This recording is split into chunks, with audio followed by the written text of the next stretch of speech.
Boa tarde a todos.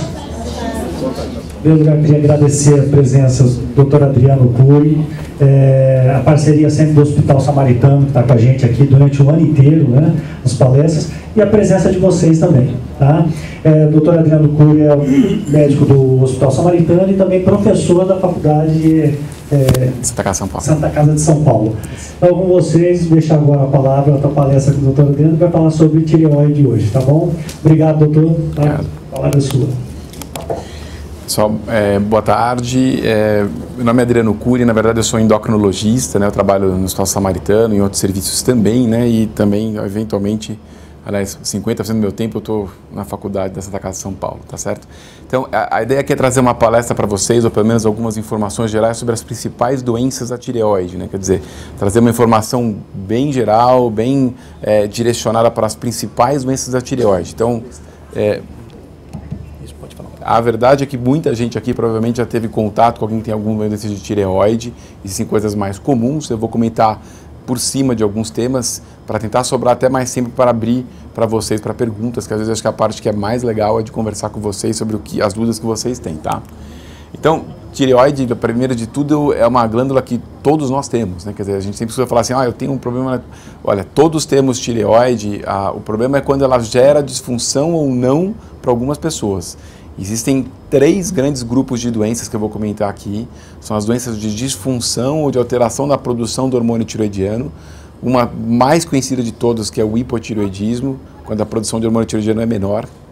Uma situação um pouquinho mais frequente, menos frequente, quando a produção de hormônio tireoidiano é maior, que é chamado do hipertireoidismo.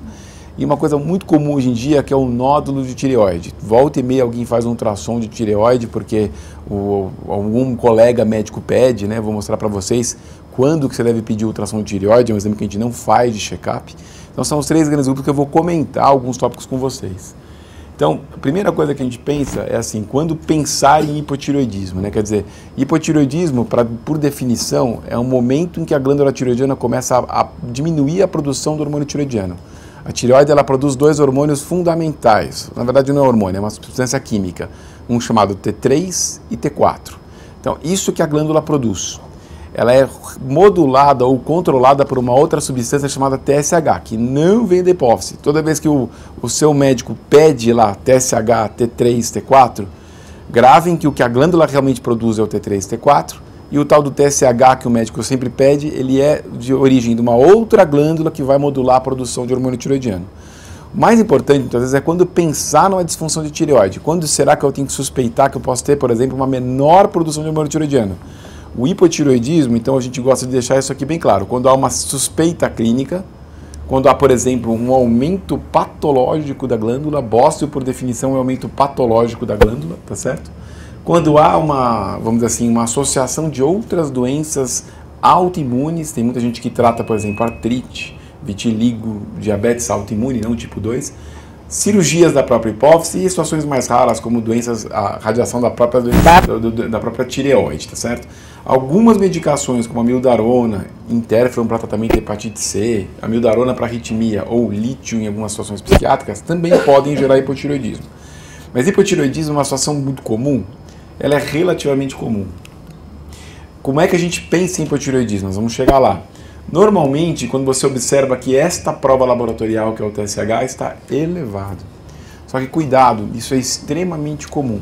Eu já vou mostrar para vocês, mais ou menos 4,5% a 5% da população normal tem um aumento de TSH considerado não doença. Quer dizer, nem todo aumento de TSH vai refletir doença, ou se é refletir doença da glândula, o momento de tratar tem que tomar muito cuidado. Porque o que o médico, infelizmente, é muito mais prático. Ele pega o TSH, ele vê lá, o TSH normal é de 0,5 a 4,5, ele vê lá, está 5,3. Vamos dar logo um remedinho para tireoide, vai se sentir mais disposta, vai ajudar a emagrecer. Não é assim, quer dizer, isso a gente sabe que são coisas que a gente tem que tomar muito cuidado de quando tratar e como diagnosticar. Gravem que esta aqui é a principal doença causadora de hipotireoidismo na população em geral. É uma doença autoimune, cujo nome é a tireoidite de Hashimoto, tá certo? É ela que normalmente a gente descobre mais. Claro, se você operou a tireoide, não tem mais a glândula, hipotireoidismo, pós-cirúrgico. Se você fez um tratamento com iodoterapia, que você tinha hiper, tomou iodo e foi para o hipo, também é uma causa. Mas a causa principal é essa doença autoimune. A gente faz diagnóstico pedindo esse anticorpo aqui e às vezes fazendo um ultrassom da glândula. Então essa é a principal causa de hipotireoidismo em crianças, adolescentes e adultos, tá? Posso te fazer uma pergunta já? Vamos deixar para o final. Ele que vai, depende, a gente tem uma programação aqui. O Alexandre que vai falar para mim aqui. Qual a diferença básica entre hipo e hiper? Nós vamos chegar lá. Tem essa questão de diferenciação, né? E os sintomas também? Nós vamos chegar lá. A gente vai chegar lá. Então é o seguinte, primeira coisa é mostrar que o hipotireoidismo ele é bem prevalente, né, na população, então ele tem mais ou menos 4 a 5% das pessoas podem ter esse aumento de TSH. O que esse gráfico mostra aqui? Mostra só que a maioria das pessoas tem um TSH entre 1.1 e 2. Então essa grande população de pessoas aqui, esse é um estudo que mostrou com mais de 20 mil pessoas, mostrando que o TSH normal é nesta faixa aqui, ok? Só que não, pode ter gente que é normal aqui, normal aqui, normal aqui.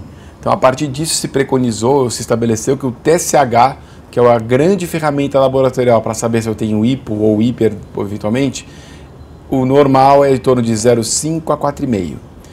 Quando que o médico vai pedir? Quando ele suspeita de algumas coisas. Nós vamos chegar lá já no quadro clínico do que eu sinto e de como vai ser. Mas percebam que uma doença que tem 4% de incidência na população, que nunca imaginou que teria doença da tireoide, é uma coisa muito grande. Só você multiplicar isso por populações. Pega a população mundial, 5% dela ou mais tem doença da tireoide, hipotireoidismo. Cuidado, o TSH ele se eleva com a idade, né? Então essa é uma coisa que eu sempre, quando eu analiso para o paciente no consultório, eu falo, olha, será que está na hora de tratar? Existe uma variação da normalidade. O TSH ele sobe para acima daquele patamar considerado normal de 4,5 com a idade. É só observar aqui esse gráfico em vermelho, que é a população livre de doença, ela não referiu ao médico que tem doença da tireoide, e a partir daí ele percebe que, opa, à medida que eu fico mais velho, o TSH se eleva, ok? Isso aí tem um impacto, porque você pode pedir um TSH para uma senhora ou um senhor de 70 anos, o TSH vem de 5,5 e não é para tratar. A gente normalmente guarda o tratamento para situações mais especiais, usando só o TSH como ferramenta. E está aqui, né? Mostrando que pacientes, por exemplo, de 80 anos ou de 70 anos, o TSH ele é mais alto, podendo ser considerado normal quase em torno de 7 a 8. Então existem influências do TSH em relação à idade, em relação à frequência da doença, que ela é muito comum.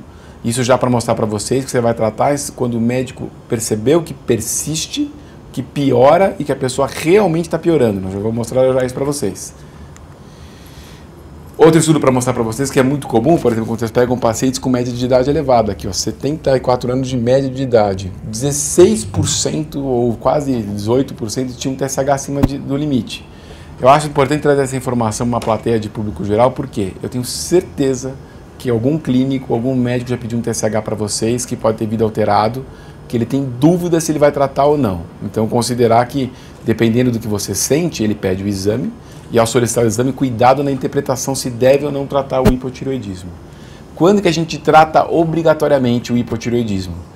Então, só para a gente lembrar um pouco dessa parte laboratorial. A queda dos T3 e T4, que vem da glândula em si, ela faz com que a hipófise produza mais TSH para compensar essa falta de produção, essa falha da glândula.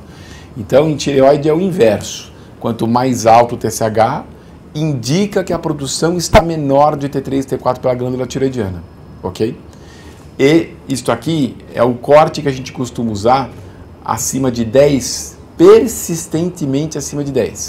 O médico faz uma avaliação, faz duas, olha, se eu entendi que o TSH em progressão, ascensão, acima de 10 especialmente, eu devo tratar, é um sinal claro que sua glândula não produz mais hormônio adequadamente, ele não produz mais como deveria.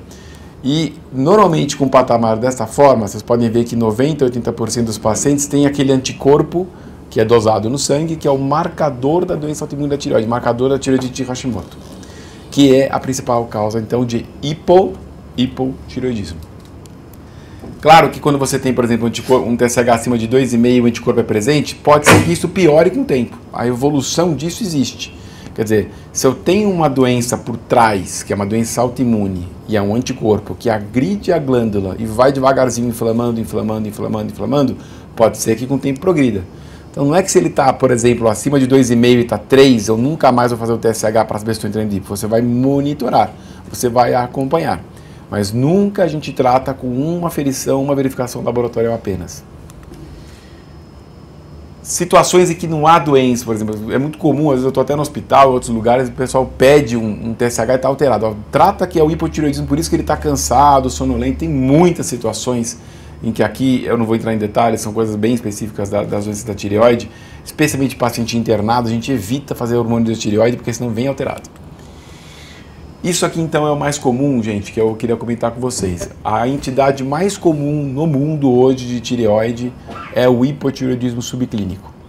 A pessoa normalmente não sente muita coisa, o médico pede o exame porque ele achou que o seu cansaço, a sua indisposição, a queda de cabelo, o intestino preso, a pele seca, seria um sinal de falta de hormônio tireoidiano, hipotireoidismo, e ele pede lá o TSH e o T4. Aí o TSH, como eu falei para vocês, ele vem de 5,7, ele vem um pouco acima do 4,5, que é o normal. Enquanto o T3 e o T4 estiverem normais, nós chamamos de hipotireoidismo subclínico. A causa principal é autoimune, pode ser exatamente, na verdade, durante um tratamento já de reposição com hormônio, a dose é equivocada, isso é verdade, mas esse hipotireoidismo subclínico a gente não trata em todo mundo. Nós só tratamos quando o TSH passa então de 10, persiste em elevação, ok? E existe pelo menos uma sugestão de que vai progredir a doença. Por exemplo, a presença daqueles anticorpos que marcam a doença autoimune da tireoide, que vão induzir fatalmente um dia a menor produção de hormônio. Ou esse tipo de sintomas. Mas veja, quem aqui às vezes não tem um certo ganho de peso, o intestino não fica preso, um certo cansaço. Então esses são os sinais do hipotireoidismo. Quem aqui não tem um pouquinho de queda de cabelo, às vezes fica um pouco rouca. Então, você não tem um sinal específico que você fala que é do hipotireoidismo. Existem diversos. É o conjunto de suspeita clínica do hipo, mais avaliação laboratorial, mais seu histórico familiar, por exemplo, se tem alguém na família que fala, isso aqui provavelmente é um hipotireoidismo.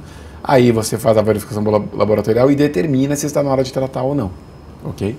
Veja aqui, já respondendo a sua pergunta, é que o oposto é o hiper. O quadro clínico é completamente diferente. Na verdade, o hipotireoidismo é como se fosse uma situação de freio e o hiper uma situação de aceleração. O hipo, o TSH se eleva. Pode ter T3, T4 normal por um período, depois ele pode cair. O hiper é exatamente o inverso. Pelo excesso de produção de hormônio tireoidiano, eu bloqueio a produção de TSH, não me interessa mandar produzir mais. Eu já tenho um monte de hormônio circulando, então o TSH é baixo. E o quadro clínico é completamente diferente.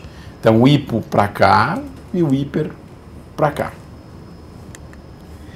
Então a apresentação clínica do hipotireoidismo, normalmente tem alguns sinais como esse. Mas de novo, quem daqui já não teve uma fase que você tem uma certa fadiga, uma certa, vamos dizer assim, alteração de memória, um pouco mais triste, pele seca?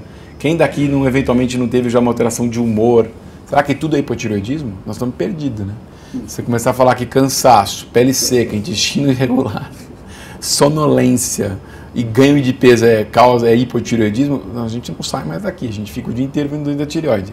De fato, às vezes é, mas aí o médico ele suspeitou, ele fez a avaliação clínica, né?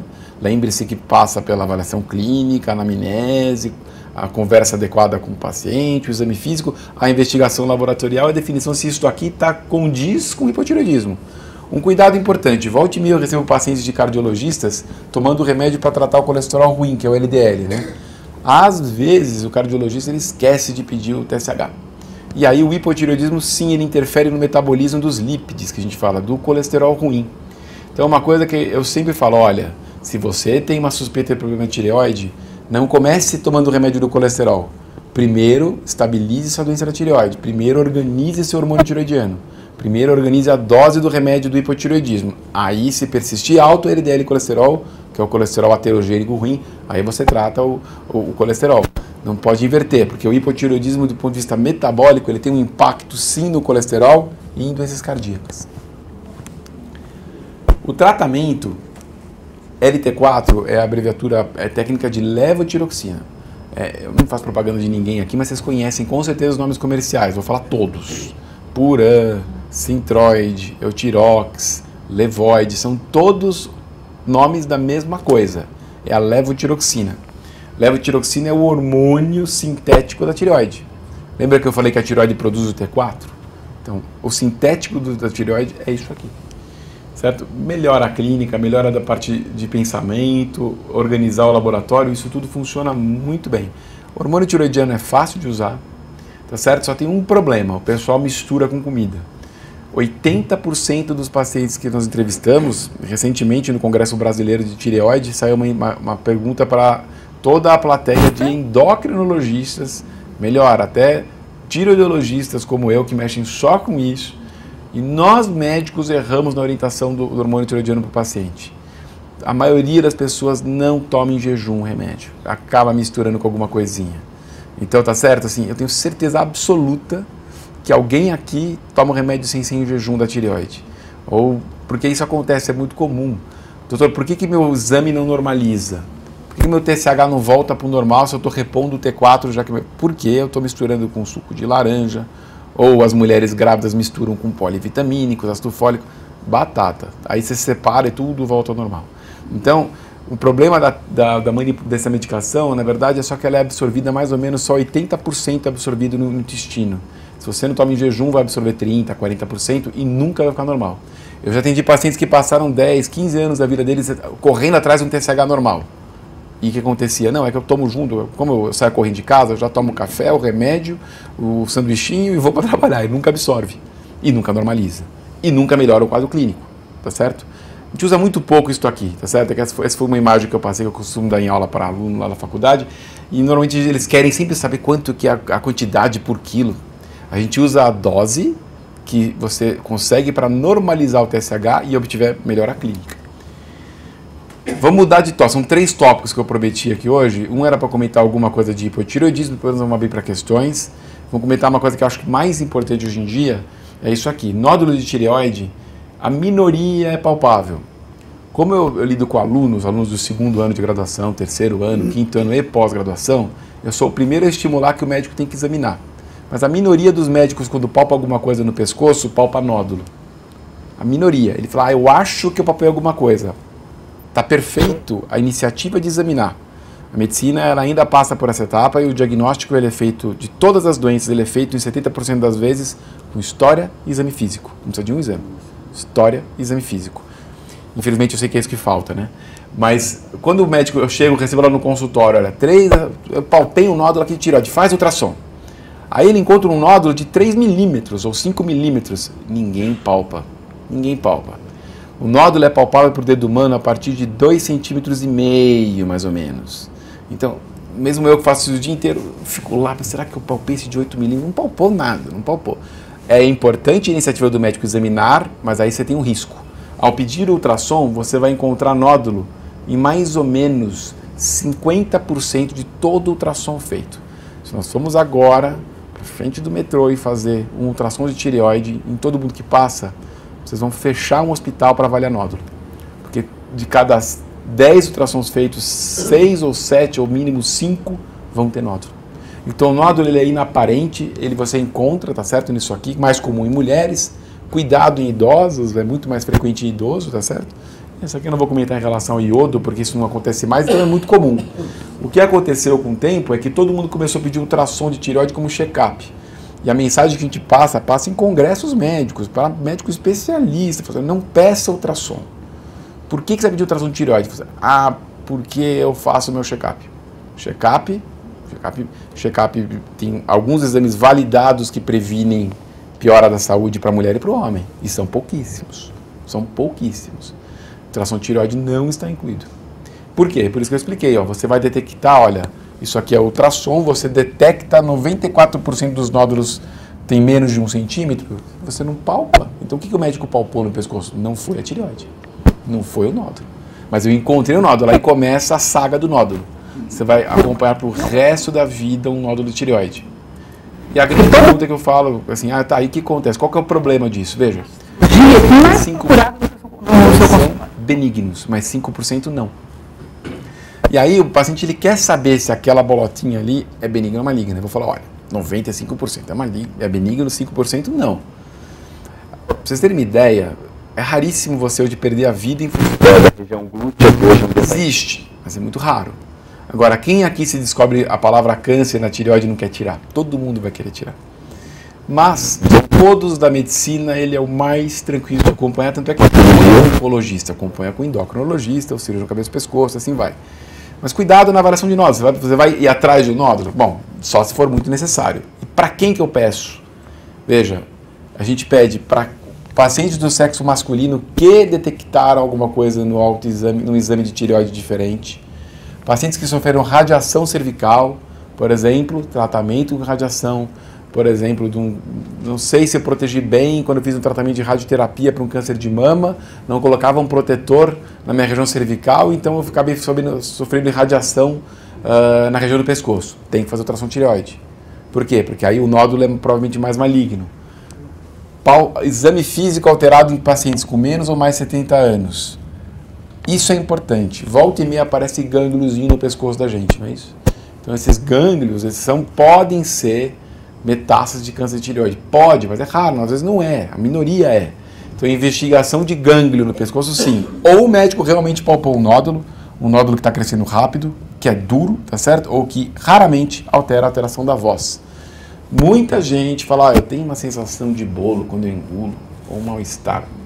Agora, às vezes é refluxo, tá certo? Mas de qualquer forma, às vezes é tireoide. Nessas, o otorrino, o clínico fala, esse incômodo deve ser tireoide. E não é. Mas você encontra um nódulo de 5 milímetros, 6 milímetros. Você acha que ele está causando alteração de voz ou alteração para deglutir?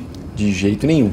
Quando isso acontece, alteração para deglutir ou alteração de fala, são massas cervicais enormes comprimindo a laringe e a corda vocal. Então, isso é muito raro. E nódulo de tireoide, eu trago isso aqui para mostrar para vocês, tem diversas caras.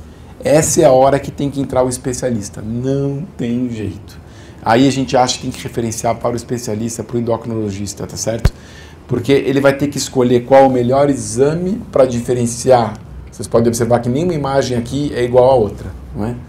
Qual delas é um câncer, qual delas não é. Cabe ao endocrinologista selecionar qual delas preocupa e fazer o exame principal para diferenciar o que é maligno de benigno, que é a punção do nódulo da tireoide. A punção, vocês já devem ter ouvido falar, é quando um nódulo é muito suspeito e a partir daí eu resolvo diferenciar claramente se é benigno ou se é maligno. Qual é o melhor exame para diferenciar se o nódulo é benigno ou maligno? Não é a ultrassom. O ultrassom ele tem uma limitação, ele pode sugerir. O radiologista ele nunca pode escrever, acho que ali é um câncer de tireoide, acho que esse é benigno. Ele pode falar sugestivo de benignidade, sugestivo de risco. O exame ouro, o exame que a gente fala que é o principal para poder diferenciar um nódulo benigno de maligno, é uma punção com uma agulha sobre esse nódulo, direcionado com ultrassom, ele resgata uma célula lá de dentro, o patologista olha para essa célula e fala se é benigno ou maligno. Aí você responde para o teu paciente de que lado nós estamos, ok? Depois a gente pode abrir perguntas a parte de nódulo.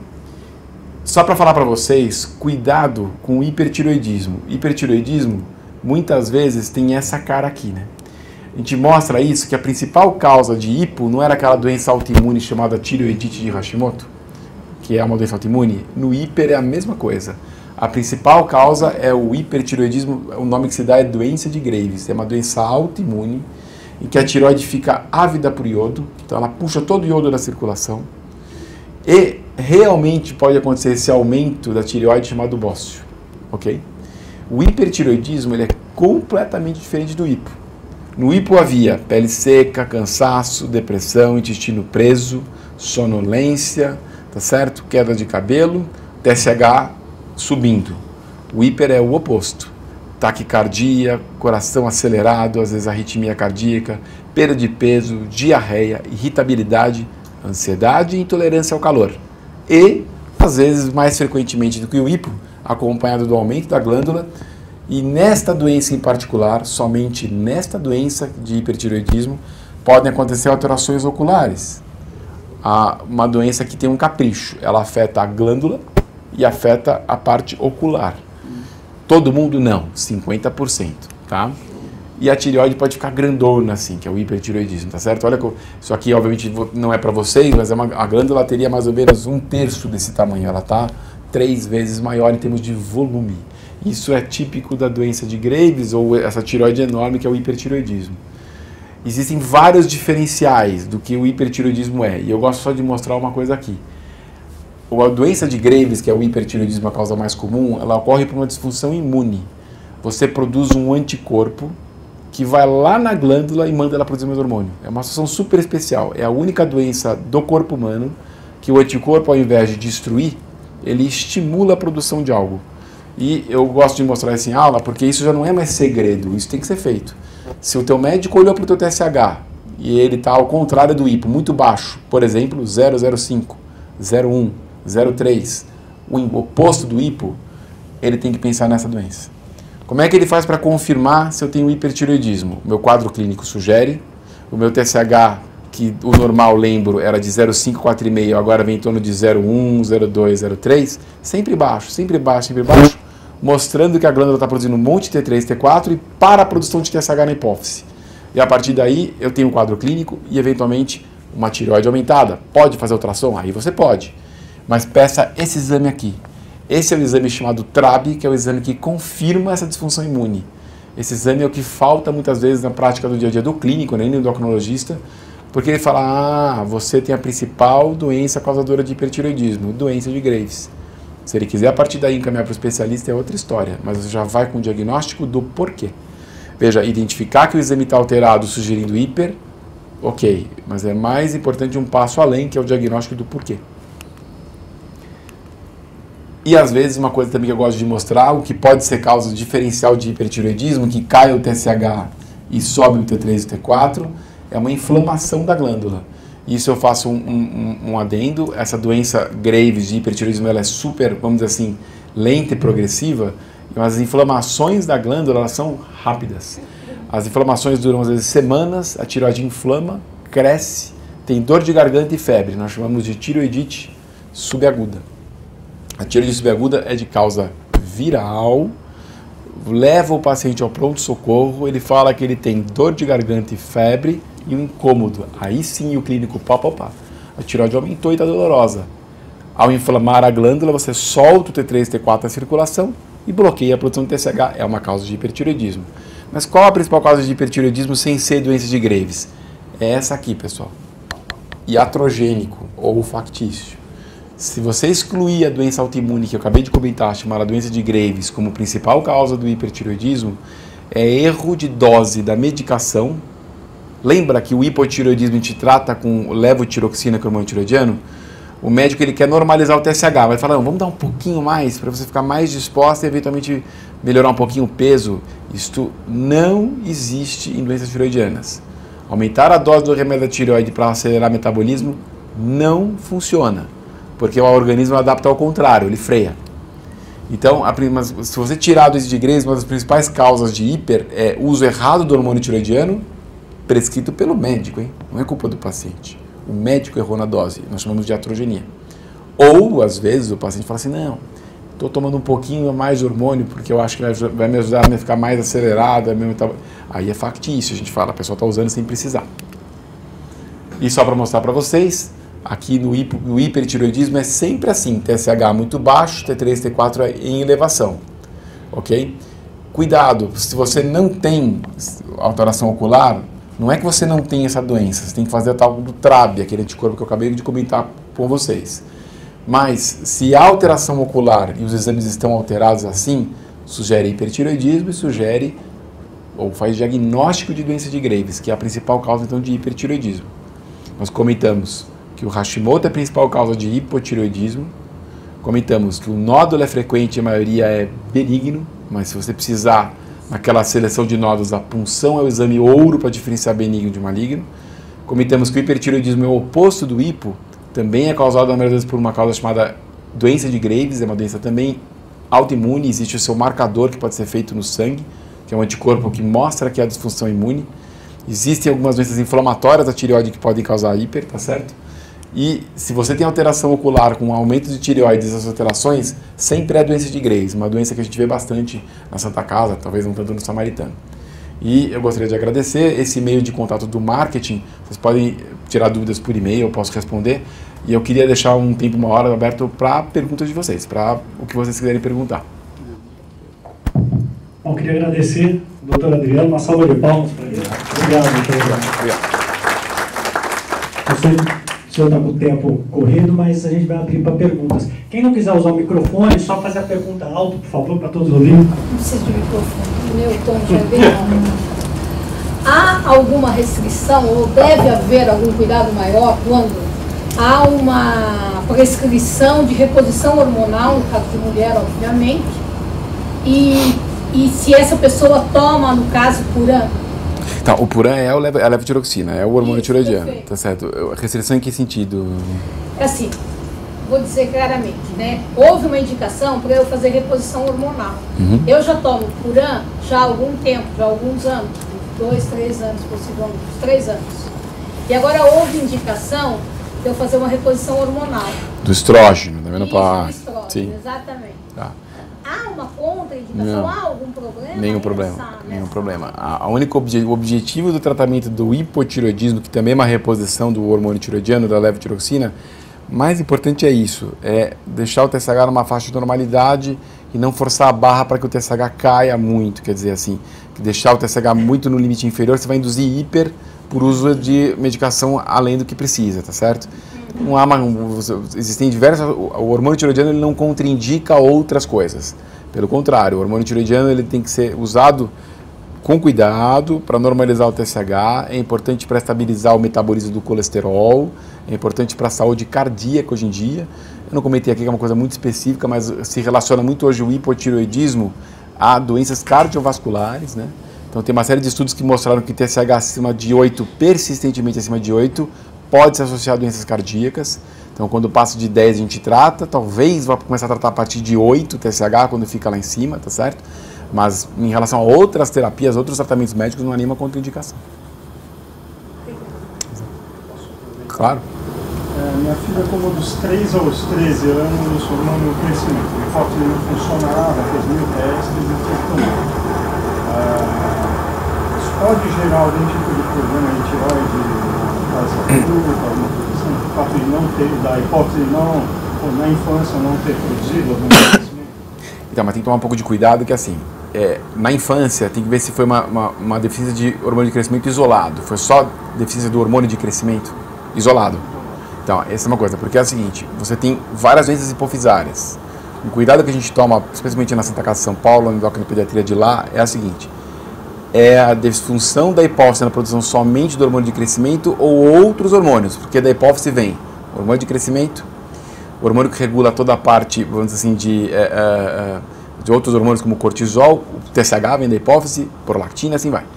Veja, o cuidado tem que ter é se lá atrás o clínico endocrinologista investigou se era só falta de hormônio de crescimento. Não vou mentir para você, na infância, o principal diagnóstico diferencial, você não dá hormônio de crescimento para uma criança se você não checou a tireoide. Eu já vi mesmo em serviços ultra especializados como a Santa Casa, a endocrinopediatria de lá, é uma referência no Brasil e na América Latina. Eu já vi caras de gabarito falar, faltou o TSH, vê se não é hipotireoidismo. E não, aí por quê? Porque a criança não cresce por hipotireoidismo. Você não tem que dar GH. No teu caso, eu acredito que ela tratou, foi tudo investigado. Não há um problema. O risco que ela tem de ter hipotireoidismo é idêntico ao das outras pessoas em geral, independente dela ter uma deficiência de hormônio de crescimento, certo? O que é mais moderno de endocrinologia se faz quando ele é sem causa aparente, que a gente chama de idiopático, ou seja, não teve uma causa, não tinha um tumor, nem pode fazer nada disso, a endocrinologia mais moderna, ela manda retestar o hormônio de crescimento na fase adulta e ver se é necessário voltar a tratar. Isso é uma coisa importante. Nada a ver com a aula de hoje, mas isso é uma coisa que é muito pouco difundida hoje em dia. Usei na infância, ganho estatura para o tratamento. Só que às vezes a disfunção de hormônio de crescimento ela permanece na vida adulta. A orientação mais moderna você retesta na vida adulta, porque às vezes reverte, volta a produzir. Não produziu, volta a usar o hormônio de crescimento na vida adulta, porque tem impacto em doenças cardíacas, tem impacto na qualidade de massa magra, músculo, tem impacto em milhares de fatores. Então assim, cuidado só no monitoramento a longo prazo da falta do hormônio de crescimento, mas a tireoide só teria uma implicação se fosse um hipotireoidismo por não produção do TSH da hipófise. Aí teria que usar por causa da vida também. Não sei, acho que tinha só um segundinho. Tem um exame novo, o fibroscan. Ele substitui a função no caso do nódulo da Não substitui, tá certo? O fibroscan, algumas coisas, eles vão ser assim. Existem novas terapias para nódulo de tireoide, isso é uma coisa. Então, assim, nódulo de tireoide, normalmente você pode fazer a avaliação, o principal exame é o ultrassom, ele vai sugerir quais nódulos devem ser puncionados. Só um parênteses aqui, todo nódulo sólido acima de 1 centímetro é igual a punção, tá certo? O consenso brasileiro de tireoide de 2013 fala assim, ignorar nódulos abaixo de 5 milímetros, entre 5 e 10 milímetros, só se for muito suspeito esse nódulo, ou história de câncer de tireoide na família, por exemplo, ou uma característica muito suspeita. E todo nódulo sólido acima de 10 milímetros, 1 centímetro, deve ser puncionado, todo, sólido, que é uma característica do ultrassom. Aí existem outras ferramentas que podem ver a dureza do nódulo, chamada elastografia. Por exemplo, que vê se ele é mais sólido, ele é muito duro ou mais amolecido esse nódulo. Ele não substitui a punção. Está sendo usado. Quer dizer, está sendo usado...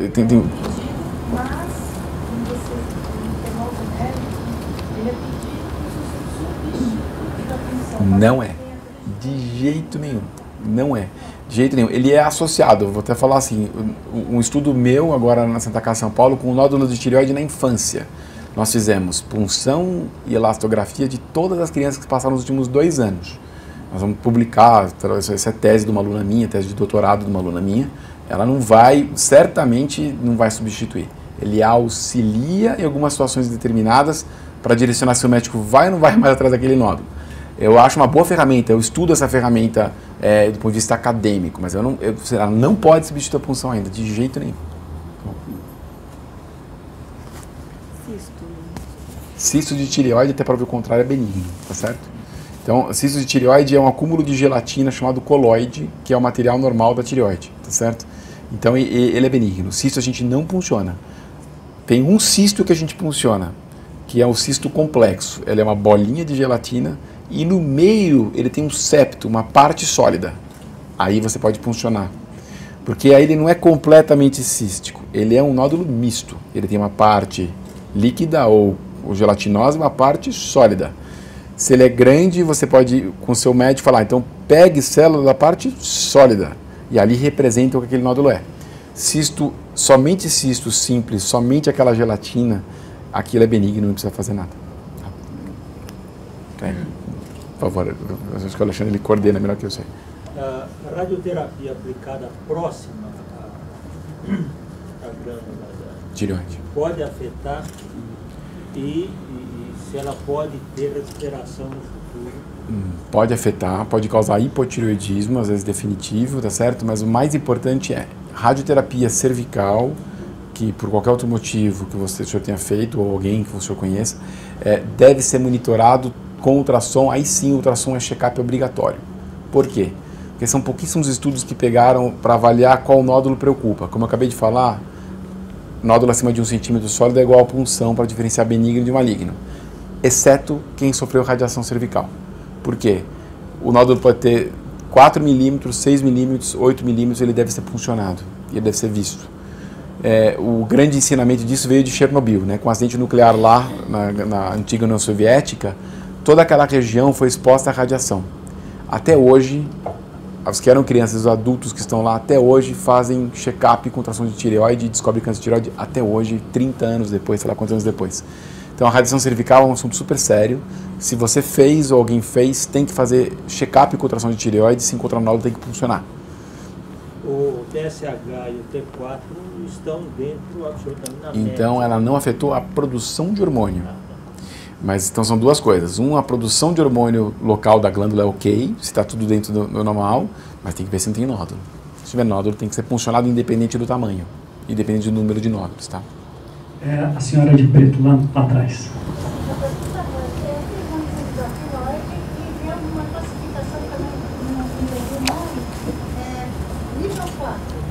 Então, tem duas, assim, hoje, que não está aqui nessa aula, mas assim, tem uma classificação chamada classificação de Bethesda, essa que a senhora está falando. Basicamente é o seguinte, a classificação 1 é insatisfatório material, o médico não conseguiu retirar material. 2, na verdade, é benigno, ok? O 3 e o 4 é uma característica intermediária, indeterminada. A gente não sabe o que é, tá certo? O 3... a chance, lembra que eu expliquei que a chance de ser maligno é de 5%, não é isso? Quando você vai para a categoria 3, não a 4 ainda, na categoria 3, isso aumenta a chance de malignidade vai de 5 para 15, em média, tá certo? Na categoria 4 vai de 5 para 30. Ainda assim, 70% ou 85% é benigno na categoria 3 e 4, respectivamente. Mas o que acaba acontecendo é que na categoria 3 e 4, a maioria dos médicos indica cirurgia, porque o risco de câncer é maior. Ele fala, tira porque eu não sei o que é. Se você me perguntar, existe algum exame para diferenciar, para me ajudar? Disponível nos grandes laboratórios ainda não, mas eu sou obrigado a falar aqui numa palestra como essa que existe. Chegaram ao Brasil agora 2 testes genéticos, que eles pegam o mesmo material que foi retirado da tireoide e submetem a um painel genético. Com esse painel genético em mãos, você consegue aproximar de novo que garantir que se não há nenhuma alteração genética, são genes específicos, a chance de ser benigno volta a ser em torno de 4 a 5 a 6%. Só que isso é caríssimo. São pouquíssimos laboratórios que vão fazer. Na minha opinião, é proibitivo do ponto de vista financeiro. Quer dizer, você vai ficar em dúvida, ainda você vai ter uma chance de erro de 4 a 5%. Então, na categoria 3 de Bethesda, que não é a 4, é validado uma repunção. Você pode fazer uma nova punção. Na categoria 4, ele é mais suspeito, normalmente não se indica muito a punção. Normalmente a conduta é uma abordagem cirúrgica, retirada dessa parte da glândula, ver se é benigno ou maligno, e eventualmente tirar a glândula inteira em algumas situações, quando se confirma que é maligno. Confirmou que é maligno, a conduta no Brasil principal é retirada de toda a glândula, tá certo? Mas normalmente na categoria indeterminada, lesão folicular, que a gente chama e tudo mais, ainda o mais feito é a conduta cirúrgica, porque não há uma outra ferramenta, nem de laboratório, e os testes genéticos são quase de difícil acesso, que vai falar para a senhora se é benigno ou maligno. Lembra que isso só te joga numa chance um pouco maior, mas mesmo assim a maioria é benigno. Na categoria 3 você pode puncionar de novo, na 4 normalmente os médicos indicam cirurgia.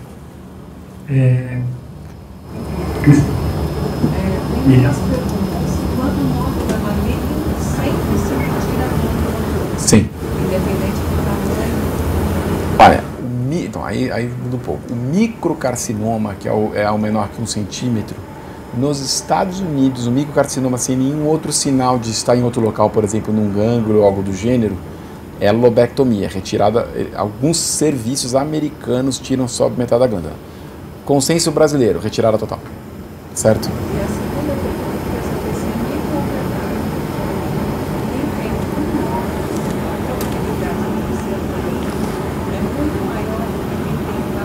Não. Isso existia alguns anos atrás, isso está bem fundamentado hoje na literatura médica, que tanto faz. Tireoide multinodular ou uninodular, o risco é muito parecido. Você vai encontrar um estudo que fala que é um pouquinho mais ali, um pouquinho menos aqui. O risco é parecido e a orientação principal é, se a sua tireoide tem vários nódulos, o médico tem que selecionar dentre aqueles qual é mais suspeito a partir do ultrassom e selecionar pelo menos todos que devem ser puncionados a partir das características ultrassonográficas. Isso é um erro comum, o médico escolhe o nódulo maior. Infelizmente está errado. Ele pode puncionar um de 5 milímetros com características suspeitas, microcalcificação, borda irregular, ou ele pode puncionar um de 1,5 centímetro. Na tireoide multinodular, puncione todos suspeitos, ou todos que existe indicação de punção. Porque se você punciona um só na tireoide multinodular, você pode errar e basicamente deixar escapar o nódulo que deveria ser puncionado. Então é mito, a frequência é muito similar entre o uni e o multinodular. O que acontece é que no multinodular as pessoas acabam puncionando um maior. Não, você tem que puncionar todos que são indicados pelo ultrassom e analisados pelo médico.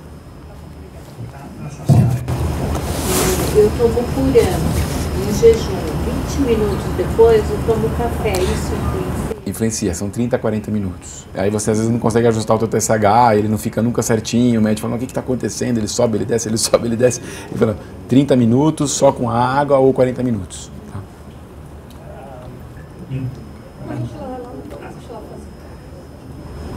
Aproveitando essa pergunta, para quem toma outros medicamentos, qual que é o espaço que eu preciso dar entre Puran e outro? Mesma regra, você não pode misturar com outros. É claro que alguns pacientes não conseguem separar do omeprazol, então essa é uma situação de exceção, ou os remédios para o estômago, que a gente fala assim, olha, não consigo, eu preciso dele para proteger meu estômago, senão eu passo mal com os outros remédios no futuro. Aí você ajusta a dose a partir daquilo que você consegue. Você fala, então às vezes eu tenho que aumentar a dose de hormônio tiroidiano para chegar no TSH normal, tá certo? Mas em tese não é para misturar com nada. Os outros têm que sair 30 minutos depois do hormônio da tireoide. 30 minutos. Então. Só uma perguntinha bem objetiva. Uma vez diagnosticado aí, e tomando Puran o resto da vida? Normalmente, por resto da vida. Claro, tem situações que você acaba retirando, você começa a observar que o paciente não precisa mais. Você começa a entrar em hiper, você vai ficar lá embaixo, você vai tirando a medicação, tira e volta ao normal. Isso existe, já vi acontecer. Mas normalmente é ad eterno. Senhor, Juliano. Se tomar o Puran antes de dormir, é melhor?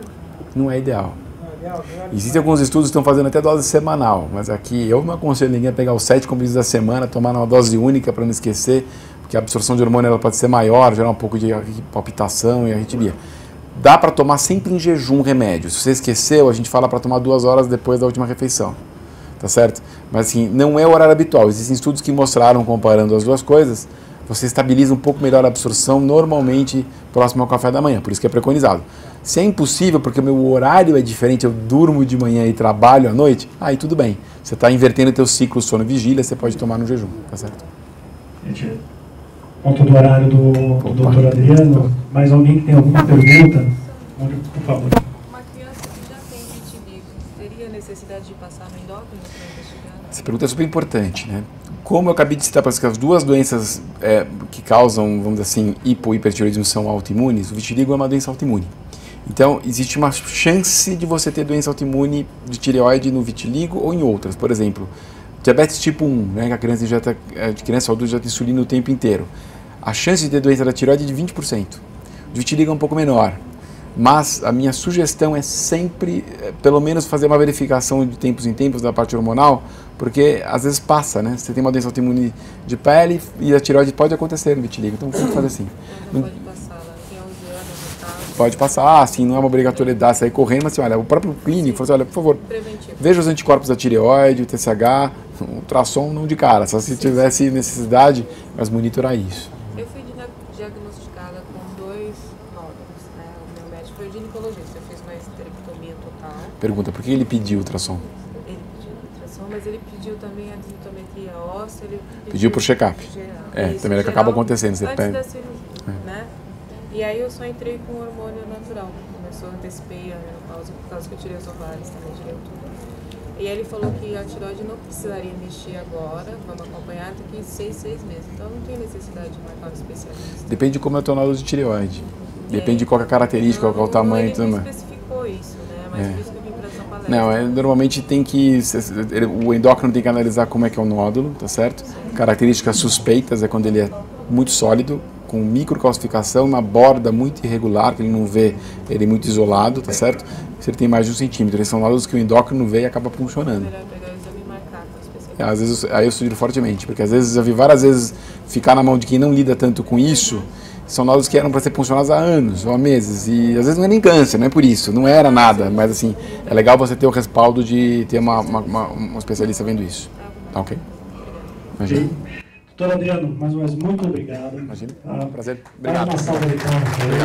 Obrigado. O Hospital Samaritano também, pela parceria ao longo do ano. E lembrando vocês, nós chegamos à última palestra do ano de 2013.